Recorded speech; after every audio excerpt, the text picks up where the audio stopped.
अस्सलाम वालेकुम and good evening. मैं हूं आपके मेज़बान सना हारून।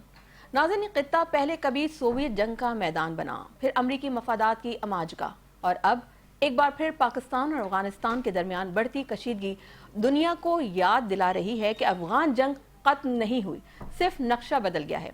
इस्तांबुल में पाकिस्तान और अफगान तालिबान के दरमियान जंग बंदी बरकरार रखने के मज़ाकरात हुए। तुर्की और कतर की सालिसी में जो बज़ाहिर अमन की कोशिश लगते हैं, लेकिन पस मंजर में मौजूद शक, बदएतमादी और खुफिया एजेंडे ये बता रहे हैं कि असल खेल कहीं और खेला जा रहा है। अफगान वफ्द का कहना कि टीटीपी दहशतगर्द नहीं, पाकिस्तानी पनाह गुज़ीन है, ये सिर्फ एक बयान नहीं, ये पाकिस्तान के जख्मों पर नमक छिड़कने के मुतरादिफ है। और वजीर दिफा ख्वाजा आसिफ का जवाब कि ये पनाह गुज़ीन नहीं, चोरों की तरह दाखिल होने वाले दहशतगर्द हैं। ये वो जुमला है जो पाकिस्तानी रियासत की पॉलिसी लाइन को वाजे करता है। सवाल ये नहीं कि मुज़ाकरात हुए या नहीं, सवाल ये है कि अफगान तालिबान दोहरी पॉलिसी क्यों इख्तियार किए हुए हैं। एक तरफ अमन की यकीन दहानी, दूसरी तरफ टीटीपी के लिए खामोश हिमायत। क्या ये काबुल का नया खेल है या किसी बैरूनी ताकत का नया प्लान? और सबसे बड़ा सवाल, क्या पाकिस्तान की सिफारती और अस्करी हिकमत अमली इस बदलती सूरत हाल का मुकम्मल इदराक रखती है, या हम फिर किसी दूसरे की जंग का फ्रंट लाइन इत्तेहादी बनने जा रहे हैं? आज के प्रोग्राम में हम इस पेचीदा मगर अहम सवाल पर बात करेंगे कि क्या इस्तांबुल मुज़ाकरात पाकिस्तान के हक में पेशरफ्त हैं या एक नया जाल जो हमें दोहा से इस्तांबुल तक उलझाने के लिए बिछाया गया है। नाज़रीन, इसी हवाले से बात करेंगे। हमें टेलीफोन लाइन पे ज्वाइन किया है डिफेंस एनालिस्ट हैं ब्रिगेडियर रिटायर्ड राशिद वली जंजुआ साहब। सर अस्सलाम वालेकुम, वेलकम कहेंगे आपको शो में। बहुत शुक्रिया आपके कीमती वक्त का। ब्रिगेडियर साहब, जानना चाहूँगी आपसे कि ये जो इस वक्त सूरत हाल है, इस्तांबुल में मुज़ाकरात खत्म हुए, मगर अफगान वफ्द का जो मौक़िफ़ आया है सामने कि टीटीपी दहशतगर्द नहीं है, पनाह गुज़ीन है, क्या यह अमन की कोशिश है या पाकिस्तान के जख्मों पर ये नमक छिड़कने के मुतरादिफ है?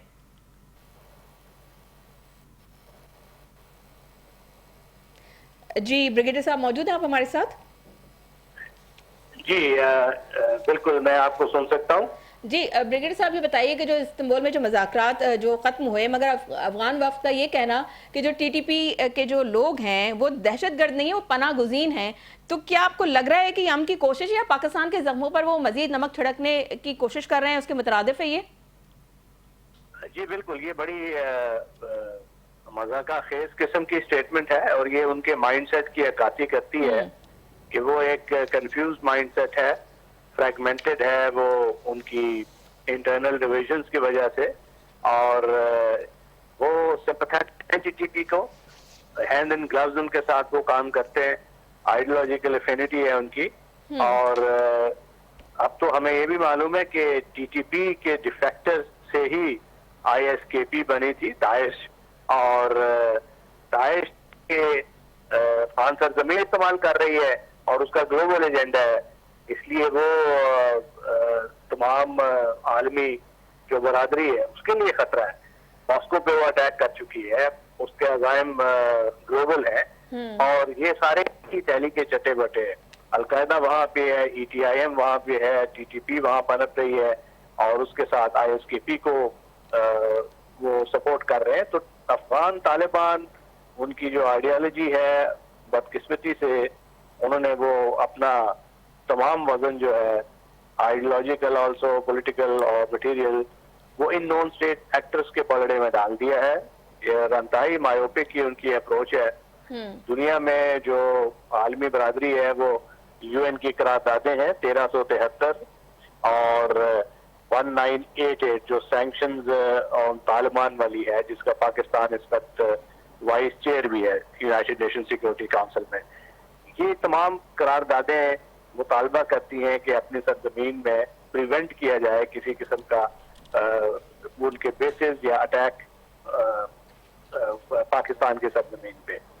तो वो चूंकि वो जानते बूझते हुए ये सारा काम कर रहे हैं, और ये उनकी जो एक करूने वस्ता वाली सोच है, ये उसकी अक्कासी करती है, और सिंसेरिटी इसमें नजर नहीं आती।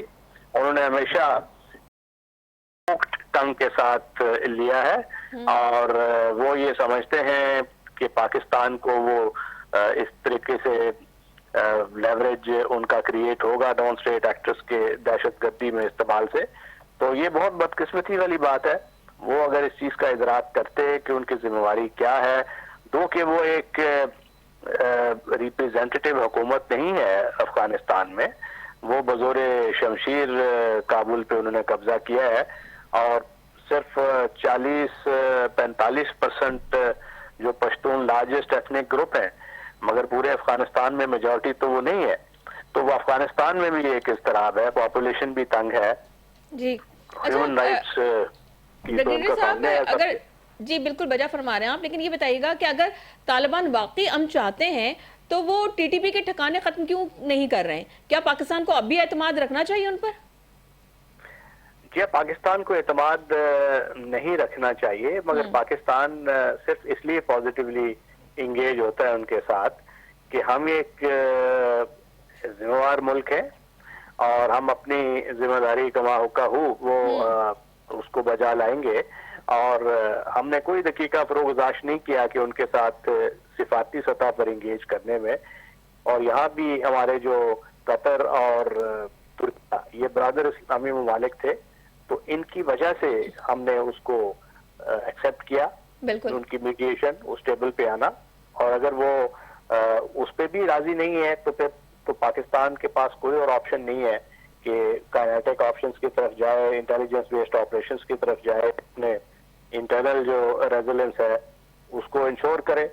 और ये साफ जाहिर है क्योंकि कतर और इस्तांबुल जो मुज़ाकरात हुए हैं उसमें जो मीडिएटर्स हैं उन्होंने भी बात का वो एक मनफी चेहरा देखा और सारी दुनिया के सामने ये आया हो गया कि पाकिस्तान का जो हमारा जो एक स्टांस है वो मंतक पे है, दलाइल पे है और वो सिंगल पॉइंट एजेंडा है कि हमारी जो दहशतगर्दी जो है वहां से अफगानिस्तान की सरजमीन से जो पाकिस्तान के खिलाफ हो रही है उसका सीधे बात करें और अपनी जो एक इंटरनेशनल लॉ के मुताबिक जिम्मेवारियां हैं वो एक अगर वो सॉवरेन हुकूमत अपने आप को समझते हैं तो कि दुनिया तो उनको नहीं समझती है, मगर अगर उनको इस चीज का ज़ौम है तो जिम्मेवारियां तो कबूल करें। मगर ऐसा लग रहा है कि वो बिल्कुल वो ये कबूल करने से गुरेजा है। और अब चूंकि एक एलामिया हुआ है सीज फायर का और उस पे जो एक पूरा स्ट्रेटेजिक फ्रेमवर्क है कि ये जो दहशतगर्दी का नेटवर्क है इसको कैसे डिसमेंटल किया जाएगा, इसको वेरीफाइबल तरीके से मॉनिटर कैसे किया जाएगा, एविडेंस कैसे किया जाएगा और उसको कंट्रोल करने का क्या मैकेनिज्म होगा। वो मैकेनिज्म जुजियात उसकी तय होंगी 6 नवंबर को, मगर आज और 6 नवंबर के दरमियान खासा टाइम है। तो इस टाइम में आपने देखना है कि अगर उनका क्या रवैया है। अगर वो इंग्रेस करते हैं फिर वो टीटीपी को हलाशेरी देते हैं तो इसका मतलब है वो सिंसियर नहीं है। बिल्कुल। अच्छा ब्रिगेडियर साहब, आज ख्वाजा आसिफ का भी एक स्टेटमेंट आया है, ज़ाहिर है आपकी भी इल्म में होगा। उन्होंने बड़े वाज़ेह अल्फाज में कहा है कि चोरों की तरह जो दाखिल होने वाले हैं वो दहशतगर्द हैं। तो क्या वजारत दिफा ने खुलकर ऐलान कर दिया है कि इनफ इज़ इनफ, क्योंकि जो तालिबान हैं वो भारत से बढ़ते रवाबित जो हैं उनके वो क्या सिर्फ सिफारती ताल्लुकात हैं या प्रॉक्सी सियासत भी है? क्योंकि उन्होंने तो बड़ा दो टोक बयान दे दिया आज ख्वाजा आसिफ ने। देखिए वो हमें क्लैरिटी और कंसिस्टेंसी की जरूरत है।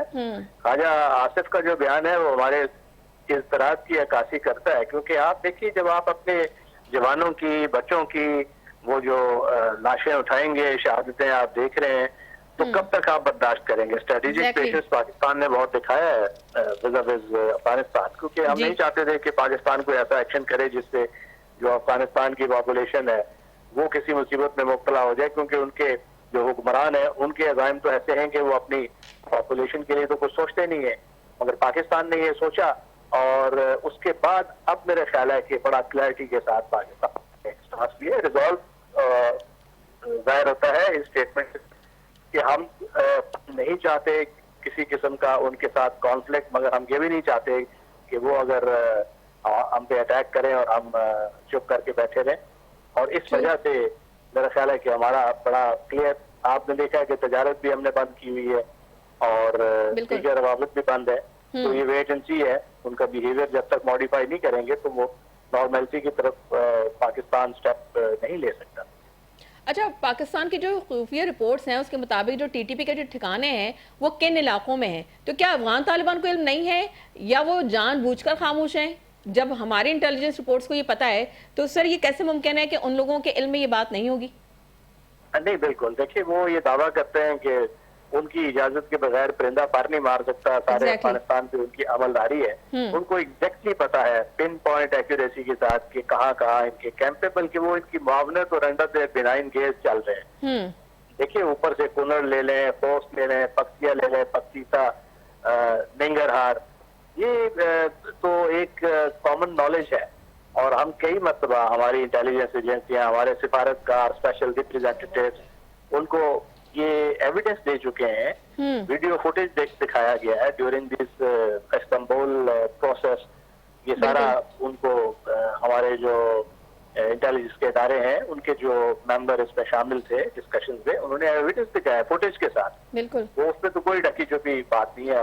भारत की इनको बहरहाल मुआवनत हासिल है, हासिल रहेगी जब तक मोदी गवर्नमेंट है, तो उसमें तो हमें शक नहीं होना चाहिए। तो हमें तो हैरत है कि जिन अफगान फैक्शंस और जिन अफगान एलिमेंट्स के लिए पाकिस्तान ने ह्यूमैनिटेरियन सिफारती सतह पे बड़े स्टेप्स लिए हैं, उनके लिए कुर्बानियां दी हैं, उन्होंने पाकिस्तान को क्या सिला दिया है। तो ये उनका एक अगली चेहरा है जो पूरी दुनिया के सामने आया होंगे। हमें भी क्लैरिटी आ जानी चाहिए और हमें उनको मॉरल ऑर्डर करने के बजाय इन फ्यूचर बड़ी क्लैरिटी के साथ, बड़े रिजॉल्व के साथ सख्त डिसीजन लेने हैं। एज अ सॉवरेन टेरिटरी अपनी सरजमीन को भी उनसे बावर करवाना है, उनकी सॉवरेनिटी की भी रिस्पेक्ट करनी है। और अगर वो पामाल होती है तो हमें हक हासिल है कि हॉट परसूट में हम जाके उन ठिकानों पे हमला करें, चाहे वो टेक्नोलॉजी का बुरुएकार ला के ड्रोन्स के जरिए करें, चाहे इंटेलिजेंस बेस्ड ऑपरेशन, चाहे उनके अंदर से कोई फैक्शन मिलवा लें। क्योंकि ऐसा लग रहा है कि वो उनके इंटरनल इतने मामला हैं कि किसी भी वक्त उनमें खाना जंगी ऐसी सिचुएशन क्रिएट हो सकती है। रेजिस्टेंस फ्रंट है जो अहमद मसूद है, उन्होंने ऐलान कर दिया है कि वो इनके खिलाफ खड़े होने को तैयार है। और अगर ऐसी कोई सिचुएशन बनती है तो फिर पाकिस्तान को अपनी जो बेट्स है उसको हेज करने के बजाय किसी के पलड़े में अपना वजन डालना पड़ेगा। क्योंकि अगर उन्होंने ये इनको देख लिया है कि ये तो उस आइडियोलॉजी या ग्रीड उसका सहारा ले रहे हैं और इस्लाम का तो सिर्फ ये नाम ही लेते हैं, उनका जो नजरिया है या मतमा नजर है वो एक पावर है और उससे इकोनॉमिक रेंट ग्रो करना है। अगर वो इस्लाम के इतने दाई होते तो जो क्राइम है जिसमें हर किस्म का जुर्म शामिल है, स्मगलिंग है और नार्को ट्रैफिकिंग है, ओपियम दुनिया में सबसे ज्यादा इस वक्त प्रोड्यूस हो रहा है अफगानिस्तान में, और वहीं से उसको मेटाएम्फेटामाइन और जिसको आइस कहते हैं उर्फे आम में, वो बना के प्रोसेस करके वो पाकिस्तान के रास्ते भी दीगर ममालिक के बहरी रास्तों से भी दुनिया को वो एक्सपोर्ट कर रहे हैं। तो ये इन हालात को देखते हुए हमें तो किसी किस्म की उनसे तवक्को नहीं रखनी चाहिए। उसके बावजूद हम उनके साथ इंगेज हुए और व्यवहार मुल्क होने का सबूत दिया। मगर अगर वो राय रास्त पे नहीं आएंगे तो फिर हमारे पास कोई और चारा नहीं है कि हम इसको। ठीक है। अच्छा ब्रिगेडियर साहब, जो तालिबान है वो तो खुद कह रहे हैं कि ये पाकिस्तानी अपने घरों को जा रहे हैं, तो सवाल ये कि कैसा घर वापसी है जो रॉकेट लॉन्चर और बारूदी सुरंगों के साथ हो रही है? जी देखिए, ये तो फिर साफ जाहिर है क्योंकि यही तो हमारा स्टांस था कि हमने 4 मिलियन जो महाजरीन थे उनकी मेजबानी की 40 साल कर रहे हैं। और जो अब हमने जो प्रूफ ऑफ रजिस्ट्रेशन वाले 1.3 बिलियन थे उनसे भी रिक्वेस्ट की कि अब बहुत हो गया, आप वापस जाएं, क्योंकि उनके दरमियान आके ये लोग इनके मुआवनकार छुप जाते थे। मालूम नहीं होता था कि दहशतगर्द कौन है और रिफ्यूजी कौन है, क्योंकि एक एथनिसिटी, एक लैंग्वेज, एक कल्चर, और उसमें वो जब उसका मिसयूज होता था हॉस्पिटैलिटी का, तो फिर जाहिर है हमें अपनी जो लोगों की पॉपुलेशन को उसकी सिक्योरिटी मुकद्दम है। और अब वापस जाते हुए अगर वो हथियार लेके जा रहे हैं तो वो उनका अपना मामला है, मगर indicate clear tell tell indicator कि वहाँ अफगानिस्तान में क्या हालात है। जहाँ बंदा वेपन लेके बगैर जा ना सकता हो तो उस मुल्क को कैसे कह सकते हैं कि वहाँ पीस है, अमन है? इसका मतलब है कि वहाँ गन की अमलदारी है, और जो जिसके पास होगा, जिस गिरोह के पास, वो गिरोह दूसरों पे दौर चलाना शुरू कर देगा। तो ऐसे हालात में फिर हमें सब्र चुकाना रहने की जरूरत है, हर महाज पे। इंटरनली अपने बॉर्डर कंट्रोल पे की जरूरत है, अंदर जो हमारे हालात हैं, जो डिमांड जनरेट होती है स्मगलिंग की, जिसका फायदा एक क्राइम एंड टेरर का इकोसिस्टम उठाता है, उसको हमें खत्म करना होगा, बामर्दी के साथ, रिजॉल्व के साथ, कंसिस्टेंसी के साथ। तो हमारे अंदर भी वीकनेस है, हमें वो भी देखना है, और बाहर जो है माशाल्लाह डिप्लोमेटिकली पाकिस्तान का क्लाउड इस वक्त बहुत बेहतर है। सिविल मिलिट्री डिप्लोमेसी के नतीजे में ग्लोबल पावर्स फेवरेबली इंक्लाइंड है पाकिस्तान की तरफ। तो पाकिस्तान को उन जो मल्टी लैटरल डिप्लोमेसी है उसका बेहतरीन इस्तेमाल करते हुए प्रेशर डालते रहना चाहिए। रीजनल ममालिक को साथ लेकर चलें, ग्लोबल पावर्स जैसे अमेरिका है, चाइना है, इवन रशिया, उनको भी अपने साथ रखें, और इनको कोई क्वार्टर ना दें कि यहाँ पे जो जिस किस्म का रवैया उन्होंने हमारे साथ रवा रखा हुआ था, अब उसको टॉलरेट करने का टाइम गुजर गया। ब्रिगेडियर साहब, पाकिस्तान ने इस्तांबुल मुज़ाकरात में जो है वो सीज फायर मॉनिटरिंग मैकेनिज्म की बात की, तो आपको क्या लग रहा है कि क्या तालिबान इसकी नीयत रखते हैं या सिर्फ वो एक टाइम गेनिंग वाली चीज कर रहे हैं, वक्त गेन कर रहे हैं बस? देखिए, आप उम्मीद तो रखनी चाहिए, और अल्टीमेट एंड तो यही होना चाहिए कि वो इसको लाइट ऑफ रीजन को देखें। मगर मैं थोड़ा सा स्केप्टिकल हूँ, काशिश हूँगा, क्योंकि उनमें कोई रवैये में मुझे जौहरी तब्दीली नहीं नजर आई, क्योंकि उनका जो जितना भी स्टेट क्राफ्ट है या उनकी जो पॉलिसीज है वो ड्रिवन है एक नजरिए आइडियोलॉजी से। वो नजरिया वही है कि जी वो अपना जो उससे पॉलिटिकल पावर हासिल करना चाहते हैं, और उससे मफादात, उस पर कंट्रोल थ्रू गन, ये उनका नजरिया है इन सिंपल वे, और उसमें कोई तब्दीली नहीं आई अभी तक। और इसलिए हमें बहुत चौकन्ना रहने की जरूरत है। मुझे नहीं लगता कि वो उसको सही तरीके से इस वायदे पे अमल पैरा हो सकेंगे। वो वायलेशन अगर हुई तो पाकिस्तान फिर वो कंपल वो कर देगा अफगानिस्तान कि वो स्टेप्स ले कि अपनी सिक्योरिटी को वो पाकिस्तान एड्रेस करे।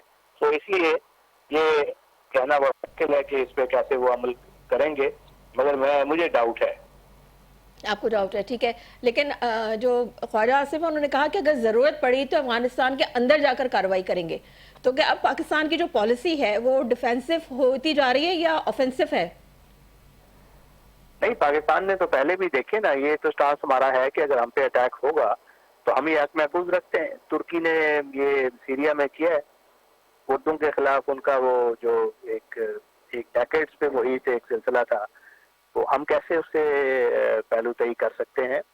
बिल्कुल वो होगा, मगर उसके तरीका उसकी तरफ देखने की जरूरत होगी कि किस तरह करें। इंटेलिजेंस बेस्ड ऑपरेशंस मेरे नजदीक ज्यादा मौजू होगा, क्योंकि वो जरा प्रिसाइज होता है, टारगेटेड होता है, उसमें कोलैटरल डैमेज नहीं होता। टेक्नोलॉजी को बुरुका जरूर लाएं, लेट्स से कि जिस तरह के ड्रोन, आर्म ड्रोन वगैरह इस्तेमाल होते हैं, मगर उसको बेस्ड अपॉन ग्राउंड जो इंटेलिजेंस है और उसके अंदर से जो फैक्शंस हैं उनको तोड़ के अपने साथ मिलाएं। और हवाई हमले जो हैं, जिस तरह वो हम अगर उनके शहरों पे, काबुल पे, उससे थोड़ा सा हमें केयरफुल रहना चाहिए। वो उसी सूरत करें जब एब्सोल्युटली एसेंशियल हमें हमारे पास उसका जो इंटेलिजेंस आए, क्योंकि डैमेज का अंदेशा होता है जिसको फिर ये सोशल मीडिया पे और मीडिया पे दुनिया में हमारे। अच्छा ब्रिगेडियर साहब, अब भारत की बात की जा रही है, भारत के किरदार पर बात हो रही है, तो भारत का जो किरदार है वो खुलकर उस पर बात की जा रही है, तो क्या पाकिस्तान के पास ऐसे शवाहिद हैं जो आलमी सतह पर पेश की जा सकें? क्योंकि तालिबान के अंदर जो मौजूद धड़े हैं जो एंटी पाकिस्तान है, क्या वो काबुल हुकूमत के कंट्रोल से बाहर हैं? देखिए, भारत का मामला बड़ा पेचीदा है। अगर पाकिस्तान के पास एविडेंस बिल्कुल मौजूद है, पाकिस्तान डोजियर की सूरत में वो ये भी चुका है कई मरतबा, अगर उसको दुनिया इसलिए खातिर में नहीं लाती कि भारत का क्लाउड है इंटरनेशनली। इस वक्त अलबत्ता उसको थोड़ा सा धचका मिला है, जो अमेरिका ने खास तौर पे थोड़ा सा उसको आइसोलेशन की तरफ लेके गया है, क्योंकि अमेरिका के जो सदर हैं इस वक्त वो इतने फेवरेबली इंक्लाइन नहीं है भारत की जानिब, मगर उसकी जो दीगर अमेरिकन एस्टैब्लिशमेंट है वो अभी भी इंडिया है, और रूस भी उसकी भारत की तरफ उसका झुकाव है इस वजह से वो बच निकलता है। और वरना तो ये बिल्कुल रोजी रोशन की तरह आया है कि वो जिस किस्म की वो सपोर्ट कर रहा है, दहशतगर्दी की मानत डायरेक्टली जारी है। BLA को भी कर रहे हैं, TTP को भी कर रहे हैं, अफगान तालिबान को भी इंगेज किया हुआ है। मुतक्की का दौरा आपने देखा होगा, बिल्कुल जिस दिन वो अफगानिस्तान में था उसी दिन पाकिस्तान पे उन्होंने चौकियों पे हमले किए। तो ये जी। सारी चीजें कोरियोग्राफ्ड है और कोई शक नहीं है भारत की इन्वॉल्वमेंट पे। पाकिस्तान को उसको एक्सपोज भी करते रहना चाहिए और दूसरे स्टेप्स हैं जो पाकिस्तान डेफिनेटली हक महफूज रखता है वो लेने का भारत के खिलाफ। ठीक है, बहुत शुक्रिया ब्रिगेडियर रिटायर्ड राशिद वली जंजुआ साहब आपके कीमती वक्त का। नाज़रीन, वक्त है ब्रेक का, ब्रेक से वापस आएंगे तो मजीद गुफ्तगू करेंगे। Stay with us.